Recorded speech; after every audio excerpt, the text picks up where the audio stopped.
Շնորհակալություն։ Ես հակերտ ուրեմն ներկայացնեմ այն ընտրախախտումները, որոնք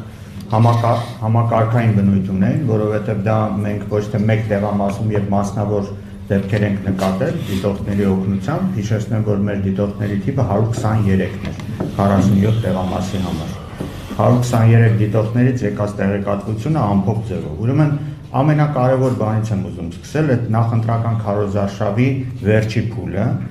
Վերջի շաբաթվա ընթացքում գործող իշխանությունների հետ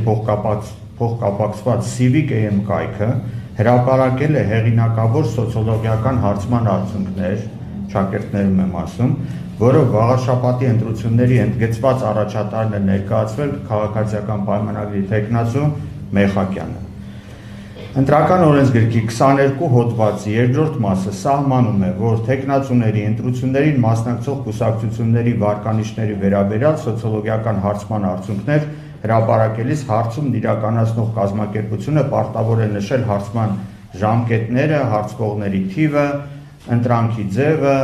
վայրը եւ այլն, այսինքն շատ մանրամասն թե ինչպիսի հարց։ Տվյալ դեպքում դա չի հրապարակված, ինչը հանդիսանում է օրենքի խախտում։ Եվ գիտեք, այդպիսի հրապարակումները հիմնականում արվում են ընտրողների վրա էական ազդեցություն թողնելու վրա։ Քվեարկության փուլի հետ կապված, ուրեմն մի շարք ընտրատեղամասերի անմիջական հարևանությամբ, սա ամենատարածված ընդ որում խախտումը, որ մենք նկատել ենք, հաճախ առաջացել են քաղաքացիների չթույլատրված կուտակումներ։ Ընդ որում ոստիկանությունը հաճախ անուշադրության է մատնել դրանք, իսկ մեր հորդորներով ցրելուց հետո դրանք շատ արագ վերականգնվել են, ընդ որում ակնհայտ էր, որ այդ կուտակումների կողմից ընտրությունների գնացող քաղաքացիների վրա իրականացվող ներգործությունը ուղղակի բացահայտ էր եւ անընդհատ դա կրկնվում էր։ Փաստացի մենք արձանագրել ենք այն իրողությունը, որ թեև ընտրական օրենսգրքի 22 հոդվածի 3-րդ կետով արգելվում է քաղաքացիների եւ մեքենաների կուտակումը ընտրատեղամասերի հարևանությամբ, օրենքի այս պահանջը խախտելու համար շոշափելի իրավական պատասխանատվություն նախատեսված չի եւ այդպիսի կուտակումներ պարբերաբար առաջանում են, ընդ որում հաճախ ընտրողների կամքի վրա ներգործության ընդգծված միտումով։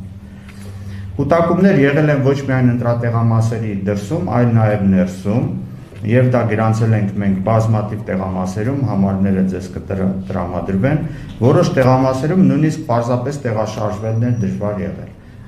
կուտակումների պատճառով։ Արդյունքում խախտվել է ընտրական օրենսգրքի 57-րդ հոդվածի երկրորդ մասը, որի համաձայն քվեարկության սենյակը պետք է լինի հնարավորինս ընդարձակ եւ բավարարի հետեւյալ պահանջներ, այնտեղ պահանջները տալիս է ընտրական օրենսգիրքը, որը մենք նկատել ենք եւ հատկապես գյուղական բնակավայրերում այդ պահանջները շատ դեպքերում չէր պահպանված։ Դուք գիտեք, որ 15 ընտրողից ավել չի թույլատրվում, որ միաժամանակ գտնվեն ընտրական սենյակում, որտեղ քվեարկությունն է տեղի ունենում, բայց որոշ դեպքերում նաև այդ թիվն է խախտվել եւ շատ հանձնաժողովի նախագահներ, չիմանալով ամենայն հավանականությամբ, ուղղակի չէին արգելում ընտրողներին, որպեսզի նրանք հերթականությամբ մուտք գործեն, երբ որ մեկը դուրս է գալիս դրանից հետո։ Մենք բազմիցս ականատես ենք եղել բաց քվեարկության դեպքերի, սա եւս տարածված էր, երբ քաղաքացին փաստացի քվեարկում է ընտրախցիկից դուրս, կամ քաղաքացուն քվեարկելուց մոտենում է մեկ այլ քաղաքացի եւ հուշումներ անում կամ ընտրական հանձնաժողովի նախագահը միջամտում է քվեարկության գործընթացին։ Այսինքն հստակորեն երևում էր, որ կամ քաղաքացուն ուղղորդում են, ուզում են մինչև վերջ ուղղորդել, կամ հանձնաժողովի նախագահը կամ հանձնաժողովի անդամներից մեկը օգնում էր, նորից ասեմ, ճակորդներով, որպեսզի այդ քաղաքացին քվեարկեր եւ ամենայն հավանականությամբ ցույց տար, թե ինքը որ համարի քվեաթերթիկն է դնում ծրարի մեջ։ Որոշ տեղամասերում եղել են դեպքեր, երբ քվեաթերթիկների տրցակը ոչ ամբողջական է տրամադրվել, կամ տրցակում եղել են նույն համարի երկու քվեաթերթիկ։ Էլի մի քանի տեղամասերում մենք համարները գտանք։ Այսինքն մի քանի հատ ավել էին դնում, որպեսզի հավանականություն լիներ, որ իրենց ցանկալի համարի քվեաթերթիկը մեծ հավանականությամբ դրա վրա փակցվեր դրոշմանիշը եւ ընկներ քվեատուփի մեջ։ Մի շարք ընտրական տեղամասերի մոտ արգելված հեռավորության վրա եղել են փակցված գովազդային պաստառներ։ Հատկանշական է միաժամանակ, որ օրինակ 19-րդ տեղամասում բացակայում էր ընտրատեղամասի համարը, որը պետք է տեսանելի փակցված լիներ մուտքի մոտ։ Այսինքն մենք նայում ենք տեղամաս, որտեղ պիտի լինի համարը տեղամասի մարդիկ գնան քվեարկության, տեսնում ենք համարը չկա, բայց փակցված է տեխնացուներից մեկի պաստառը։ Այսինքն ստացվում է, որ մարդիկ գնում են այդ տեղամաս այդ մարդուն քվեարկելու։ Բազմաթիվ ընտրական տեղամասերում իշխող ուժի վստահված անձին կտրողների բացահայտ հաշվարկ էին վարում թուղթ ու գրիչով եւ դրսում ընդ որում եւ ներսում։ Արկա ցուցակներում նշելով ենթադրաբար իրենց օգտին քվեարկող ընտրողներին։ Մեկ անգամ ստուգում էին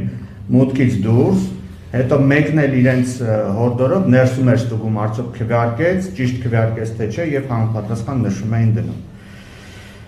Թիվ 23 տեղամասում վստահված անձը տևական ժամանակ նստած է եղել քվեատուփի մոտ։ Այսպիսի դեպքեր մենք էլի ենք արձանագրել, երբ որ վստահված անձին ըստ էության իրենց վերապահում էին հանձնաժողովի անդամի լիազորություններ, որ իրավունք չունի ընդհանրապես քվեատուփին, ոչ թե այլ հանձնաժողովի գործունեությանը որևէ միջամտություն անել վստահված անձը։ Իսկ թիվ 2 տեղամասում վստահված անձը հանձնաժողովի անդամների հետ հավասար նստած է եղել սեղանի մոտ, որտեղ տեղի էր ունենում քվեաթերթիկների հաշվարկը։ Հասկանում, եւ դա ֆիքսվում էր ընդ որում տեսակամերայով, այսինքն ամբողջությամբ, ամբողջ ժամանակ այդ մարդը նստած է եղել եւ հաշվարկին ըստ էության անմիջական մասնակցություն ունեցել, որը ուղղակի անթույլատրելի է։ Որոշ ընտրատեղամասերի մոտ նույն մեքենաները բազմակի անգամ խմբերով ընտրողների էին բերում քվեարկության։ Ընդ որում այդ մեքենաների վրա մինչև կեսօր, հետո մեր զգուշացումից հետո հանեցին, կար պաստառներ, թե դա որ համարի ուրեմն տեխնացուի նկատի ունեմ կուսակցության մեքենան է, որովհետև վրան պաստառը կար եւ նա մի քանի անգամ բերում էր ընտրողներին, գնում նորից բերում։ Մենք նկատել ենք, որ ամենաշատ տարածվածը համար 1 եւ համար 7 թվերով մեքենաներն էին։